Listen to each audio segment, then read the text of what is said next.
పెద్దలు కీర్తిశేషులు పుంజాల శివశంకర్ గారి 96వ జయంతి,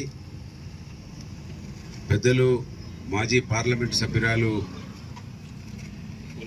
పులందేవి గారి 62వ జయంతి ఈరోజు వారి చిత్రపటాలకు పూలమాలను అర్పించి వారికి వాళ్ళ ఒక గొప్పగా నివాళులు అర్పించడం మా అదృష్టంగా భావిస్తూ, మంత్రిలో మహనీయుల చరిత్రను చెప్పడంలో భాగంగా మహనీయుల జీవిత చరిత్ర, మహనీయుల యొక్క నడవడికను ఈ నియోజకవర్గంలో గత 10 సంవత్సరాలుగా చెబుతున్నటువంటి విషయం మంత్రి నియోజకవర్గానికి మిగతా సమాజానికి తెలుసు కనుక పెద్దలు మాజీ మంత్రివర్యులు గవర్నర్గా కూడా పనిచేసినటువంటి పుంజాల శివశంకర్ గారు వారి జీవిత కథలో వారు ముగింపు ఒకటే చెప్పిండ్రు.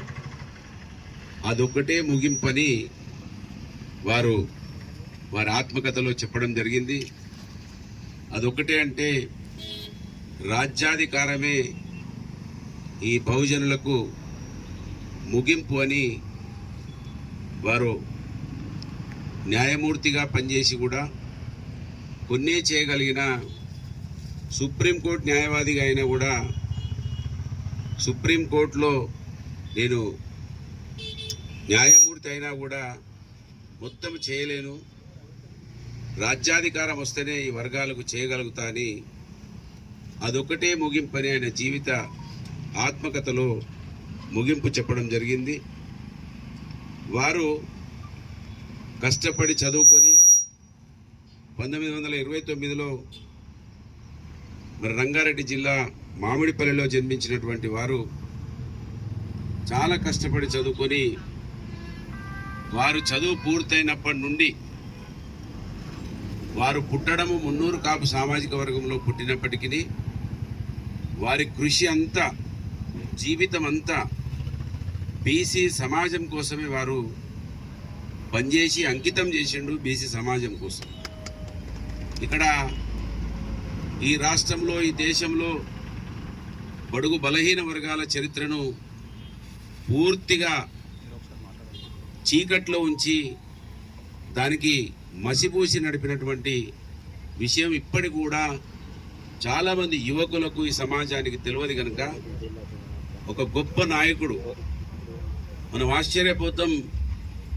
ఆ రోజే 53లో కాకా కలేల్కర్ కమిటీ వేసి 55లో కలేల్కర్ కమిటీ రిపోర్ట్ వచ్చిందని తెలిస్తే ఉటావుటిన ఆ రోజే కొండా లక్ష్మణ్ బాపూజీ గారిని, గౌతు లచ్చన్న గారిని వెంబడి తీసుకొని కొండా లక్ష్మణ్ బాపూజీ గారు వారికి ఆరోగ్యం బాగలేకపోతే వారు వెళ్ళలేకపోయారు, కానీ గౌతు లచ్చన్న గారు మిగతా మిత్రులను తీసుకొని నెహ్రూ గారిని చాకచక్యంగా కలిసి ఈ కమిటీ రిపోర్టును అమలు చేయాలని వారు ఆ రోజే అక్కడికి ఢిల్లీకి వెళ్ళినటువంటి విషయం ఈ సమాజానికి తెలియదు.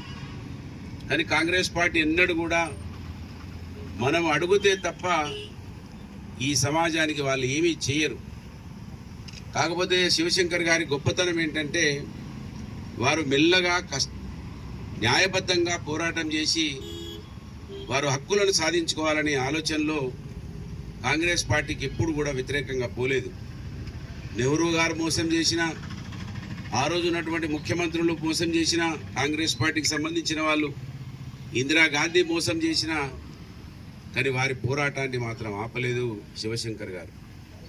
ఇవాళ ఈ రాష్ట్రంలో ఉన్న కాపు సామాజిక వర్గం, బీసీ సామాజిక వర్గం శివశంకర్ గారి గురించి తెలుసుకోకపోవడం దురదృష్టకరం. ఆశ్చర్య కలిగేటువంటి అంశాలు ఏంటంటే ఇవాళ మహనీయులందరినీ ఈ నియోజకవర్గంలో కావచ్చు, ఈ దేశంలో మళ్ళీ వాళ్ళని కూడా అగ్రవర్ణాలే వాళ్ళే అధికారం కోసం వాడుకుంటా ఉన్నారు. ఎస్సీ బీసీ వర్గాలకు సంబంధించినటువంటి మహనీయులను మనకు వాళ్ళ చరిత్రను తెలియకుండా చేసి వాళ్ళను మళ్ళీ అగ్రవర్ణాల వాళ్ళే వాడుకోవడం నిజంగా ఈ మంత్రిలో కూడా మనం చూసినాం. ఒకవైపు శివశంకర్ గారిని వాడుకున్నారు, ఒకవైపు ఎస్సీ సామాజిక వర్గాన్ని వాడుకున్నారు.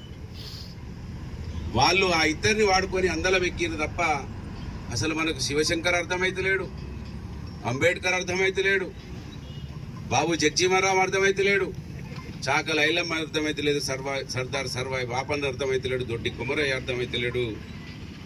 ఈ విధంగా మనం వెనుకబడిపోతా ఉన్నాం. కనుక ఈ విగ్రహాలు ఏదో పుట్ట లింగమయ్యో పుట్ట రాయలింగమయ్యో కాదు. వీళ్ళు అనేక సంవత్సరాలు రాత్రింబవళ్ళు ఈ సమాజం కోసం చివరి శ్వాస కూడా. ఆ రోజు మీరు ఆలోచన చేయండి, 53, 55లోనే ఆయన ఢిల్లీకి వెళ్ళి మా బీసీ సమాజానికి కావాలని, ఇంకా చాలా చరిత్ర ఉంది వీరిది బుక్ రూపంలో ఇక్కడ మనకు ఈ సమాజానికి అందించడం జరుగుతుంది. అతి కొద్ది రోజులలో అనేక కార్యక్రమాలు వారు చేసినారు. కనుక శివశంకర్ గారిని కూడా ఈ నియోజకవర్గంలో అగ్రవర్ణ నాయకులు వాడుకున్నారు. మా నాయకులను, మా సామాజిక వర్గాలను వాడుకొని వాళ్ళందరం ఎక్కుతున్నారు. ఆయన కోరుకున్నది ఇప్పటికి కూడా కాపులకు, బీసీలకు అర్థం కాకపోవడం దురదృష్టకరం. ఆయన అందుకే అన్నాడు, అదొక్కటే ముగింపు, అంటే రాజ్యాధికారమే ముగింపు అనే నినాదం వారు ఆ రోజు ఇచ్చినారు. కనుక ఇది మనం అర్థం చేసుకోవాల్సిన అవసరం ఉన్నదని వారి విగ్రహాన్ని గొప్పగా ఇక్కడ ఆవిష్కరించి ఈ సమాజానికి వారి యొక్క చరిత్రను చెప్పడానికి కోసం జయంతిళ్లలోనో వర్ధంతిళ్లలోనైనా వారి చరిత్ర తెలిస్తే ఇవాళ జ్ఞానం రాకపోయినా కొద్ది సంవత్సరాలకైనా ఈ సమాజానికి జ్ఞానం వస్తుందని ఆలోచనతో ఇవాళ ఇక్కడ విగ్రహానికి శంకుస్థాపన చేస్తూ ఉన్నాం. అతి కొద్ది రోజులలోనే వారి విగ్రహాన్ని ఆవిష్కరించి గొప్పగా బీసీ సమాజాన్ని ఇక్కడికి పిలిచి వారికి గొప్ప నివాళులు వారి విగ్రహంతో ఆవిష్కరిస్తామని ఈ సందర్భంగా తెలియజేస్తూ, పులందేవి గారు మహిళా సమాజానికి ఎన్ని కష్టాలు వచ్చినా, ఆమెను ఎన్ని ఇబ్బందులు పెట్టినా, చివరికి ఆమె ఏది మానభంగానికి గురైనా, ఆడవాళ్ళు ఎన్ని ఇబ్బందులైనా అంతిమ లక్ష్యం చేరుకోవచ్చనేది ఆమె మహిళా సమాజానికి చూపించింది. ఆమె కూడా గిరిజన బిడ్డ, ఒక గిరిజనురాలై ఎన్ని ఆటుపోట్లనైనా ఎదుర్కొని భారతదేశ అత్యున్నతమైనటువంటి స్థానం పార్లమెంట్లో కూర్చున్నటువంటి గొప్ప మహనీయురాలు పులందేవి గారు. కనుక వారి జన్మదినాన్ని కూడా ఇవాళ జరుపుతూ ఉన్నాం మనం.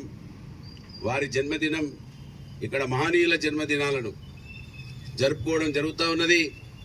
మేము కులాలకు మతాలకు అతీతంగా ఇక్కడ పివి నరసింహరావు గారి విగ్రహాన్ని కూడా పెట్టిన చరిత్ర ఇవాళ మాకే ఉన్నదనే విషయాన్ని ఈ సందర్భంగా మనం ఏది గుర్తు చేయకపోయినా, ఏది గుర్తు చేస్తే తప్ప ఇప్పటికి కూడా ఈ నియోజకవర్గంలో ఉన్నటువంటి నాయకత్వం స్పందించడం లేదు. శివశంకర్ గారిని వాడుకున్నటువంటి వాళ్ళు, ఎస్సీ సామాజిక వర్గాన్ని వాడుకున్నటువంటి వాళ్ళు ఆ పేరే ఎత్తడం లేదు, ఆ ఊసే తీయడం లేదు. అప్పుడు వాడుకున్నటువంటి విషయాలు ఇప్పుడు ఏమైనాయో తెలుస్తలేవు, ఎందుకు బయటకు వస్తలేవో తెలుస్తలేవు. అయినా ఈ సమాజానికి అర్థమైతలేదు. కనుక ఇవి ఇప్పుడో చర్చ జరుగుతారన్నా, మన పిల్లలన్నా బాంఛన బతుకులు బతకకుండా, మన పిల్లలన్నా గౌరవంగా, అసలు గౌరవం అంటే ఎక్కడుంటుందో అని అడగకుండా, ఇజ్జత్ అంటే ఎక్కడుంటుందో అడగకుండా ఉండేందుకోసం ఈ మహనీయులు ఉపయోగపడతారని, మహనీయుల ద్వారానే వారి జీవిత చరిత్రను తెలుసుకుంటే మాత్రమే మనం ఇది ఏదైనా సాధించగలుగుతామనే ఉద్దేశంతో ఇవాళ పుంజాల శివశంకర్ గారి విగ్రహానికి ఇవాళ మనం శంకుస్థాపన చేసుకోవడం, ఈ కార్యక్రమంలో పాల్గొన్న ప్రతి బిడ్డ అదృష్టవంతుడు. వారు మున్నూరు కాపు సామాజిక వర్గం అయినప్పటికీ వారి చివరి శ్వాస వరకు బీసీ సామాజిక వర్గం కోసం పోరాటం చేసిన చరిత్ర ఉన్నది. చరిత్రను తెలుసుకోవాల్సిన అవసరం ఉన్నదనే విషయాన్ని గుర్తు చేస్తూ మీ అందరికీ కూడా హృదయపూర్వకంగా ధన్యవాదాలు. జై తెలంగాణ.